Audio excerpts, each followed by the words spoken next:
예, 아쿠아일로로 치닫던 자유한국당의 내용이 초재선 의원들의 모임을 계기로 일단 한 고비는 넘긴 모양새입니다. 하지만 당내 갈등의 수습까지는 여전히 첩첩산중이라는 지적입니다.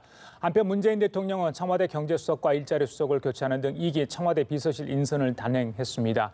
이 시간 김용주 전 더불어민주당 의원, 정태근 전 한나라당 의원 두 분 모시고 정치권 이슈들 짚어보도록 하겠습니다. 안녕하십니까? 어서 오십시오. 예. 자, 먼저 고 김종필 전 총리 얘기 좀 하겠습니다. 지난 23일 날 타계했죠. 그리고 내일 이제 발인이 있습니다. 가족장으로 치러지죠. 글쎄요. 삼김 시대를 정리하는 인물, 한국 전치사의 한 획을 걷던 인물로 지금 평가받고 있는데 여러 가지 이야기가 나오지만 무엇보다 어제 있었던 청와대 결정이 아직도 좀 논란이 되고 있는 것 같아요. 일단 국민훈장 무궁화장을 추서를 하기로 했죠. 그리고 이제 대통령의 조문은 하지 않기로 이렇게 결정을 됐습니다. 그 부분 어떻게 보시는지? 아주 차분하게 이제 이 청와대와 대통령이 대응을 한다고 보여집니다. 어쨌든 우리나라 역사의 산업화와 민주화를 이어 나가서 전체 한국 역사 현대사를 관통하는 인물 중에 장본인이 바로 이제 김종필 전 국무총리였고, 그래서 기본적으로 산업화에 대한 공로 부분이 있고, 또 실제적으로는 그 이후에 3당 합당이나 여러 가지 과정 속에서도 여전히 나름대로 어떤 민주화와 연결되는 어떤 그런 지점에서도 역할이 있었던 건 사실입니다. 다만 지금 이제 정의당과 민중당 같은 경우는 어쨌든 5.16 쿠데타의 장본인이기도 하기 때문에 그런 부분에 대해서는 반대가 있고, 민중 진영이라든지 진보 진영의 일부 반대가 있습니다만 전반적으로 우리나라 국민들의 보편적 인식으로 봤을 때는 우리 역사에서 그래도 귀중한 한 분으로 인식하고 있다. 이제 그래서 그런 면을 참작을 해서 일정은 무궁화장 추서로 결정한 것 같고, 또 개인과의 관계에 있어서 대통령께서 이렇게 가시지는 않는 형태로 해서 일정 정도의 어떤 우리 말하자면 이제 문 대통령 지지자 중에서 어떤 JP에 대한 반감을 갖고 있다든지 추서의 부정적인 여론도 일부 의식하는 어떤 균형 잡힌 그런 결정이 절충한 걸로 보면 되겠네요. 예, 그렇게 보여집니다. 예, 알겠습니다. 자, 예, 선생님. 진보 진영이나 현 여권 지지층에서 이제 소위 우리 김종필 전 총리의 이제 잘못된 것을 가지고 이제 말씀을 하시는데요. 저는 총리이기 때문에 당연히 생전에 또는 돌아가시면서 이제 받는 수준을 넘어서서 실제로 김종필 총리가 한국 정치에 기여한 바, 한국 사회에 기여한 바가 분명히 있다고 보여집니다. 특히 이제 이분이 이제 3번의 정권 교체에 상당한 주역의 역할을 하는데, 첫 번째 5.16 쿠데타를 기획한 것은 분명히 잘못한 것이죠. 하지만 김영삼 정부가 탄생하는 과정, 특히 김대중 정부가 탄생하는 과정에서 그 당시에 김종필 총리가 DJP 연합에 동의하지 않았으면 과연 그 당시에 김대중 후보가 당선이 됐을까? 실제로 충청 지역에서 김대중 후보가 이회창 후보를 딱 이긴 39만 표 차로 사실은 당선이 됐습니다. 그리고 이제 그 이후에 IMF 국면에서 상당히 우리가 통합적으로 힘을 합쳐서 이 국난의 위기를 넘기자라고 하는데 좋은 역할을 하셨던 것이고요. 과거에 이제 유신과 삼선기업 문제와 관련해서 1979년도에 이제 11.6 사태가 벌어지잖아요. 그 당시에 이제 공화당에서 JP를 총재로 추대를 합니다. 그래서 그때 마음만 먹었으면 아마 체육관 대통령이 될 수도 있었어요. 근데 이미 이제 그 당시에 김종필 총리는 이미 시대가 이런 과거의 독재 시대를 넘어서야 되고 체육관 대통령 안 된다라는 생각을 가지고 계셨기 때문에 그 당시에 대통령 자리를 안 갔죠. 그래서 최규하 대통령이 나왔고, 신군부가 그 사이에 들어가는 과정 속에서 김종필 총리마저도 사실은 보안사에서 혹독하게 고생을 하고 재산을 다 헌납하고 미국으로 쫓겨가는 이런 일이 벌어진 다음에 정치 규제에 막 있었죠. 그래서 그런 점들까지를 고려한다고 그러면 내일이 이제 발인인데 이 문제에 대한 논란을 더 이상 하기보다는 그분의 족족 속에서 지금 우리 정치가 배워야 할 게 뭔가 이런 점들을 가지고 바라봤으면 좋겠습니다. 알겠습니다. 내일 발인인데 우리 정치인들 많이 조문을 갔던 것 같습니다. 또 발인식 당일날 어떤 모습으로 우리 정치인들에게 다가올지 좀 지켜보도록 하고요. 오늘 문재인 대통령이 청와대 주요 수석에 대한 인사를 했습니다. 특히 경제 관련이죠. 경제수석, 일자리 수석 등 3개 수석을 물갈이를 했습니다. 일단 내용 측면에서 경제 관련 수석을 교체를 했기 때문에 이건 어떻게 좀 봐야 되는지 지금의 어떤 문재인 정부 일기에 대한 어떤 경제적인 평가인가, 문책성 인사인가 그 부분이 가장 핵심인 것 같아요. 어떻게 네. 보십니까? 우선 한 두 가지 정도로 제가 느껴지는데요. 하나 어쨌든 이번 그 지방선거나 재보궐선거의 승리에도 불구하고 차분하게 보면 이게 흥분할 부분이 아니고 경제 지표들이 그렇고 좋지 않다. 굉장히 국민들의 민심이 일순간에 어떤 냉랭해질 수 있다라고 하는 것을 대통령께서 인지하고 있다는 시그널로 보여집니다. 그래서 그동안에 사실은 고용, 경제 또 그런 부분에 대해서 일부의 어떤 불협화음들도 있었던 것 같고요. 그래서 실제로 내각과 청와대 간의 그런 조율들을 잘 해낼 수 있는 쪽으로 이렇게 일자리 수석이라든지 또 경제 수석을 교체한다라고 하는 건 조금 더 전문가로 포진시켜서 예. 더 이제 지금부터는 뭐 말하자면 안보나 어떤 그런 평화 이런 것보다는 민생에 올인하겠다는 대통령의 의지가 보여진다는 거고요. 예. 두 번째는 뭐 작은 부분이긴 합니다만은 사회혁신 수석을 시민사회 수석으로 바꾼다든지 이름도 바꿨죠. 이제 혹은 뭐 정태호 그 비서관을 수석으로 한다라고 하는 것은 사실은 역할 자체가 처음부터 좀 애매한 부분이 있었습니다. 사회혁신이라고 하는 것은 하승창 수석이 원래는 시민사회 수석의 의미를 갖고 있었는데 사회혁신이라고 하는 주제 자체가 굉장히 포괄적인 거거든요. 예, 대통령이나 정권이 그야말로 그 주도적으로 해야 될 부분이고 한 부서로서의 사회혁신이라는 건 참 애매한 그런 부분이 있었기 때문에 그것을 좀 조정하는 과정도 있지 않느냐. 예. 또 실제로 정책 조정 비서관이라고 하는 것이 사람에 따라서 굉장히 큰 역할을 할 수 있고 역할을 못 할 수가 있단 말이죠. 그럴 바에야 오히려 일자리라고 하나의 주제를 줌으로써 정태호라는 전문성을 가질 수 있도록 한다는 예. 것. 그리고 또 하나는 이제 뭐 경제 수석이든 뭐 일자리 수석이든 간에 조금 더 전문성을 가지고 있고 또 그동안에 두 사람 다 청와대 경력이 있다라고 하는 부분. 그래서 대통령과 어떻게 교접을 하면서 내각을 같이 의사소통을 할 수 있는가. 조금 더 경력을 따지고 전문성을 따진 그런 어떤 교체다. 그럴 수 있고. 무난하다 보시는 네, 거죠? 그렇게 볼 수 예. 있습니다. 청와대 쪽에서는 그 사실상 경질 해석에 대해서 뭐 그렇게 볼 필요 없다. 이거 뭐 체감 성과에 좀 속도를 내기 위한 어떤 그런 인사로 보면 좋겠다. 이런 이야기를 했던 것 같습니다. 그게 경질이죠. 뭐. 그러니까 이제 그 문재인 대통령의 1호 공약이 일자리 창출이고 그리고 이제 경제의 기조를 소득주도 성장으로 가져간다고 그랬는데 이것이 실질적으로 전혀 성과를 내지 못했을 뿐만 아니라 그 이후에 이제 혁신 성장을 얘기했는데 이 문제와 관련해서도 지금 지지부진한 상황이라는 거죠. 그리고 아마 경제수석이 제가 보기에 경질된 데에는 지난번에 이제 소득 하위 계층이 떨어지지 않았다라는 것을 임금 근로자만을 상대로 한 지표를 가지고 사실은 대통령이 오독을 하게 만들었는데 제가 알기로는 그러니까 문재인 대통령의 성격은 그것을 억지로 꺼맞히는 것보다 인정할 건 속직하게 인정하고 거기서 바람직한 대안을 찾는 스타일이라고 보여지거든요. 그래서 그런 점들도 대통령하고 일하는 스타일이 안 맞았을 가능성이 굉장히 큽니다. 그래서 제가 보기에는 두 일자리 수석, 경제 수석을 바꾼 거는 뭐 불가피하고 바람직했다고 보여지고 특히 신임 정태호 수석 같은 경우는 정치권에서 드물게 정책적 역량, 기획적 역량이 뛰어난 그런 인사입니다. 그러니까 예. 지금 예를 들면 야권으로 따지면 한 김성식 의원 정도로 능력이 있다라고 이제 보여지는 예.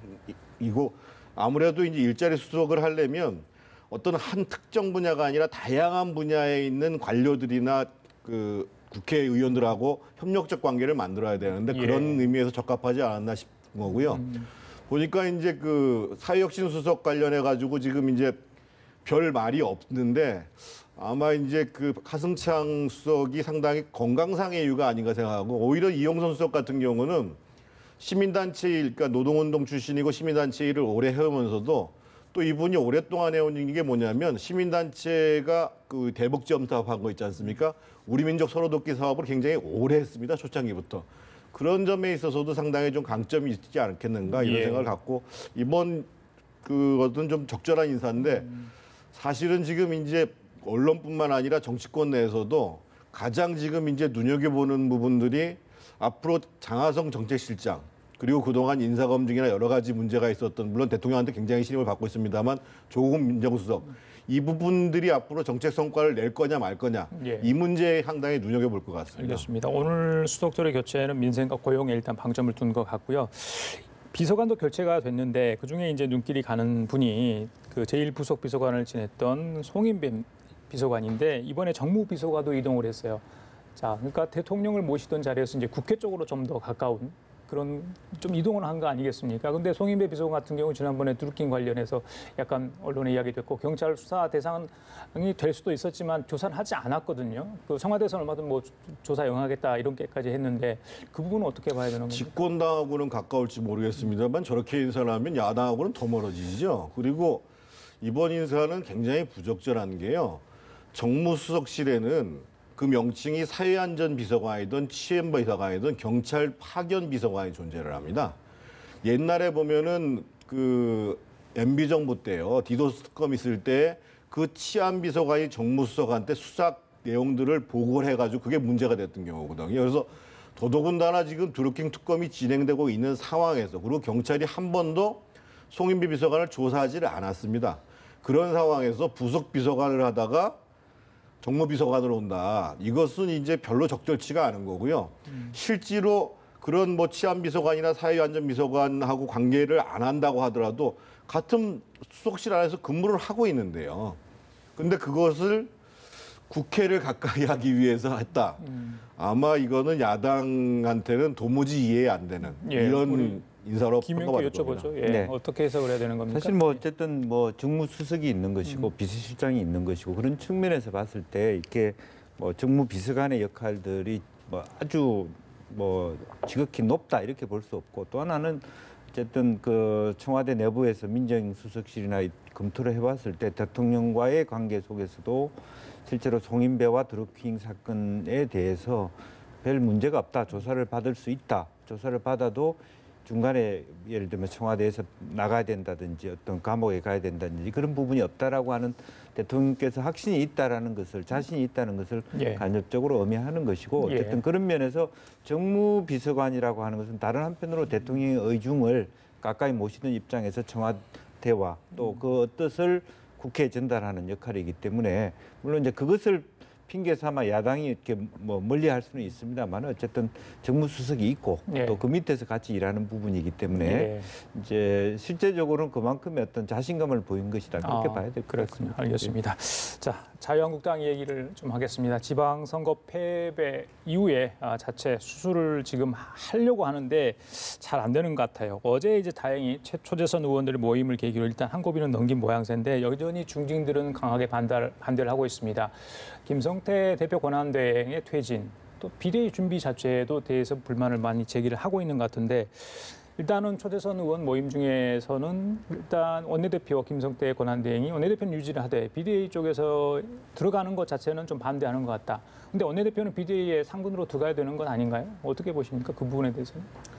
제가 이 자리에서도 한번 말씀드린 적이 있었는데요. 그 애시당초에 김성태 원내대표가 전권 비대를 구성하고 그리고 원구성 협상을 마무리 짓고 나는 이 자리에서 물러났다라고 하면은 일부를 풀어나가기는 좀 더 쉬웠을 거예요. 근데 오늘 다행스럽게도 한마디 나간 건 뭐냐면 혁신 비대위원장이 필요하다면 내 목을 쳐라라는 얘기까지를 했기 때문에 예.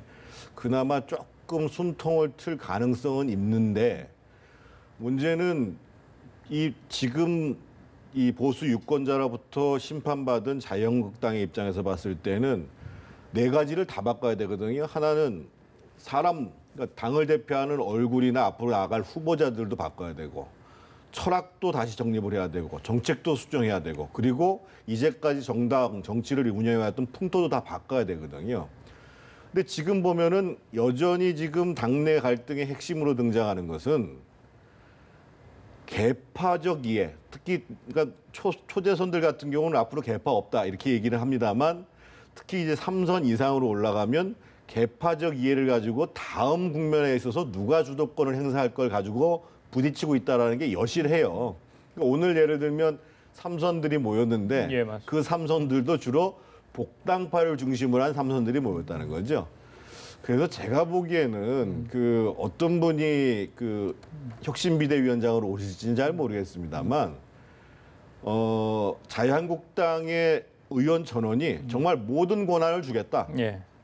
하지 않는 이상은 쉽지 않을 것 같습니다. 그래서 그 오늘 김성태 원내대표는 과거에 민주당을 다시 세웠던 김종인 모델보다도 훨씬 더 강한 모델이 필요하다고 얘기하는데 강한 모델 정도가 아니라 비대위원장을 모셔왔으면 모든 권한을 줘야 된다는 거예요. 아까 제가 말씀드렸던 것처럼 사람을 바꾸는 문제, 철학을 다시 세우는 문제, 정책을 수정하는 문제, 정치 풍토에 관한 문제, 소위 의원 윤리와 문화에 대한 문제죠. 이것에 대해서 모든 권한을 줘서 여기서 문제가 있다고 한다면 우리 다 털겠다라는 자세를 가져야 아마 비대위원장이 그래도 올까 말까 할 것 같습니다. 예, 방금 정 의원께서 이제 오늘 있었던 그 김성태 권한대행의 발언 내용을 잠깐 소개해 주셨는데 직접 들어볼까요? 신비대위 구성을 위한 준비 오늘 첫 회의가 있었습니다. 거기서 김성태 권한대표 권한대행이 이런 얘기를 한 겁니다. 들어보시겠습니다. 이 위원장에게 자유한국당을 살려낼 칼을 들이고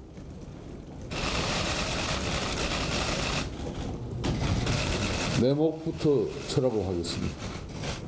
김종인 모델보다 더 강해야 합니다. 남의 당이라도 배울 것은 배워야 합니다. 이렇게 해야 제대로 된 비대위원장을 모실 수 있습니다. 예, 저 바로 뒷부분은 한국당이 절체절명의 순간이라 이런 얘기도 사실 있습니다. 글쎄요, 김종인 모델보다 더 강하게 해야 되고 남의 당 것이라도 좀 배워야 한다 이런 이야기인데 안상수 비대위 준비위원장에게 비대위원장 모시는 정권을 줘야 된다 이런 이야기까지 했습니다.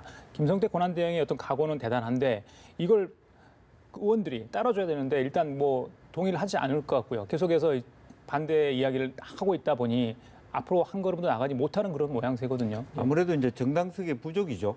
지금 과거에 이제 친입 친박의 싸움이라면 복당파와 원래 당을 지켰던 분들 간의 어떤 갈등 이렇게 그 구도가 좀 본질은 바뀌지 않았지만 구도가 바뀌고 있는 거고 또 지방선거 중에도 이미 그 말하자면 홍준표 대표에 대해서 뭐 백의종군하라는 식으로 예고된 어떤 갈등이었다는 측면에서 오히려 이렇게 큰 파장의 어떤 선거 결과가 됐을 때는 미리 이렇게 비대위원을 구성한다기보다는 모든 국회의원들, 전 당원들이 며칠 동안이라도 국민들 앞에서 무엇이 잘못된가를 무릎 꿇는 쇼가 아니라 실제적으로 내용을 하나하나 객관적으로 짚어내는 예. 그런 어떤 좀 긴 토론 이후에 예. 그들로부터 뭐 개파별로 하나씩 추천을 받든지 그렇게 해서 원만하게 일단 조화가 되는 예. 형식적으로라도 동의할 수 있는 구조를 만들어 놓고 예. 그러면서 아까 말씀하신 것처럼 이 구조가 형성돼서 비대위원장이 결정이 되면 나는 그만두겠다 이렇게 하면 가장 어떤 면에서 굉장히 부드럽게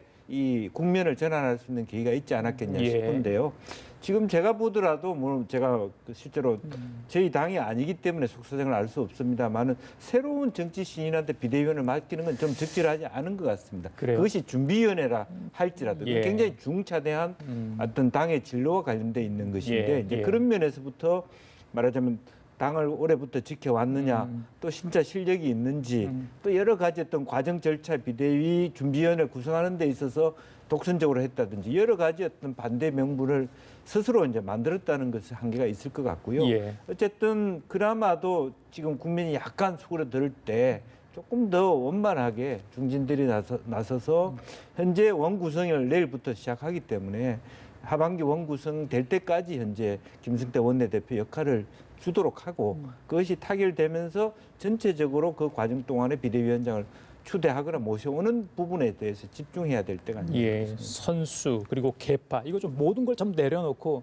밤샘 네. 토론을 뭐 2박 3일을 하던 뭐 그런 정도 모습에 좀 뭔가 좀 진정성 있게 좀 보여줬으면 좋겠는데 좀 답답하다 그런 느낌을 봤습니다. 말씀 제가 덧붙이면 조금 전에 그 비대위원장 후보군이라고 해서 8분 나왔는데 보셨어요? 예. 거기 중에는 확실히 아닌 것 같습니다. 제가 뭐 누구라고 말씀드리기는 어려운데 언론에 거론되는 분들을 저희들이 뭐 이제 50대 잡아봤는데 중에 예. 이제 개혁에 대한 이론이나 정책적 마인드라든지 뭐 이런 부분들이 굉장히 강한 분 한 분이 추천이 되는 모양인데 그분도 사실은 과거 권력상 단 전체에서 받아들이기 어렵다라는 지금 논란이 있다고 얘기를 하거든요. 예, 그래서 예. 지금 앵커께서 말씀하신 것처럼 방법은 두 가지죠. 하나는 정말 완전히 모여가지고 그 난상토론을 벌이고 우리가 정말 내려놓고 비대위원장한테 정권을 주자고 합의를 보는 과정들이 하나가 필요하고요. 만약에 이게 안 된다 그러면 둘 중에 하나입니다.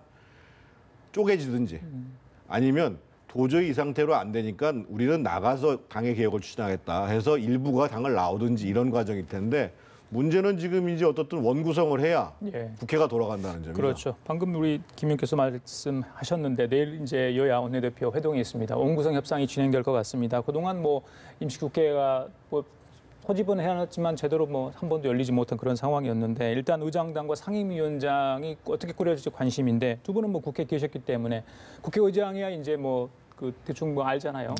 뭐 이미 문희상 의원이 돼 있는 상황인데 관례대로 될지 그 부분은 좀 관심인데 가장 궁금한 게 이 의석수에 따라 배분되는 상임위원장인데 또 자유한국당과 또 민주당 다 저마다 이 생각이 다른 것 같아요. 예전에 보면 노른자위 상임위가 있어가지고 거기에 뭐 지원을 여러 명 하고 경쟁들도 높았지 않습니까? 지금은 어떻게 좀 변화가 되는지 모르겠어요. 가장 뭐 인기 있는 상임위라고 하면 어떤 겁니까? 국회의원들한테 현재는. 뭐 건설교통위원회 뭐 등등이 있는데요. 네. 여야 협상할 때 있어서는 가장 중요한 게 상임위원장을 배분 숫자입니다. 먼저 숫자 의석수를 따라서. 비례한 숫자를 하는 것이고 예. 그래서 지금 현재 민주당은 관행에 따라서 민주당이 8개, 자유한국당이 7개, 바른미래당이 2개, 그다음에 이제 정의화평화모임에 하나를 준다. 그런데 이제 협상을 좀 능동적으로 하고 소위 개혁입법연대라는 취지를 끌어들이기 위해 가지고 이 우리가 하나를 정의화평화에다 양보할 수 있다는 얘기까지 지금 나오고 있는 모양인 것 같아요. 그러면 남는 문제는 가장 핵심되는 게 과거에 여야 관례대로 나눈 게 있거든요. 그러니까 운영위원장은 민주당에서 갖는다고 했을 경우에 법사위원장을 그럼 자유한국당에 줄 것인가 말 것인가. 예. 요 문제가 핵심적인 문제로 남을 것이고요. 그렇게 되면은 아마 저는 산적한 현안이 있을 뿐만 아니라 그리고 이제 곧 재헌절이거든요. 재헌절 70주년입니다. 그리고 상당히 큰 규모 있게 행사를 하고 그래서 예. 어떻든 7월 초순까지는 원구성을 좀 국회에서 마무리 짓는 것이 국민된 도리이기도 하고 우리나라를 대표하는 국회의 최소한의 모습이라고 생각이 들어요. 그렇죠. 뭐 생일 잔치를 저렇게 주인이 없는 데서 받을 수는 없잖아요. 그러니까요. 예. 이야기를. 뭐 저도 뭐 거의 대체로 동의를 하고요. 뭐 또 인기 상임위 이야기를 하셨는데 과거에는 진짜 국토위가 굉장히 큰 상임이었고 또 전문위원들이 하는 역량이나 그런 것들이 있었는데 전반적으로 뭐 SOC나 이런 부분들 지방의원들은 아직까지 선호할 수 있을지 모르지만 수도권은 그렇게 꼭 국토위에서 할 일이 별로 없습니다. 예, 그러다 예. 보니까 오히려 기재위라든지 정무위라든지 이런 쪽에 어떤 관심들이 많이 높아지고 가고 있는 건데 알겠습니다. 제 개인적으로는 그런 상임위의 그 우선순위가 없어져야 된다. 뭐 그래야만 진짜 좀 더 어떤 원만하게 예. 또 장기적인 어떤 국가 비전을 짤 수 있다. 그런 그래요. 생각을 갖게 어느 됩니다. 상임위에 속하든 거기서 의정 활동을 얼마나 열심히 하느냐 중요하지 않겠습니까? 예, 마지막으로 짧게 여쭤볼게요. 이재명 경기지사 당선인 얘기입니다. 선거가 끝났는데도 김무선 씨와의 진실 공방이 계속되고 있습니다. 오늘 이재명 당선인 측에서 여배우 스캔들 의혹과 관련해서 김영환 의원과 또 이제 김무선 씨를 검찰에 이제 고발을 했습니다. 허위사실 공표죄로 검찰에 고발했죠. 지난번에 바른미래당이 이제 고발을 했기 때문에 여기 현재 경찰에 지금 조사가 진행 중이거든요. 자, 이건 어떻게 좀 봐야 되는 겁니까? 일단 한 가지는 후보 본인이 고발하지 않았어요. 무슨 그 뭐 진상규명 무슨 단체가 고발하는 예. 형태로 했고 그리고 이제까지는 사실은 고발을 하지 않다가 지금 이제 당선되고 난 다음에 고발을 했고 또 한 가지 의문점이 특정한 사건을 놓고 그것이 허위이기 때문에 나머지 전체도 허위다. 이렇게 지금 얘기를 하고 있는 거거든요. 그러니까 옥수동에서 노무현 대통령 추모 관련한 그 시점에서 만났던 게 허위다라고 지금 얘기를 하고 있거든요.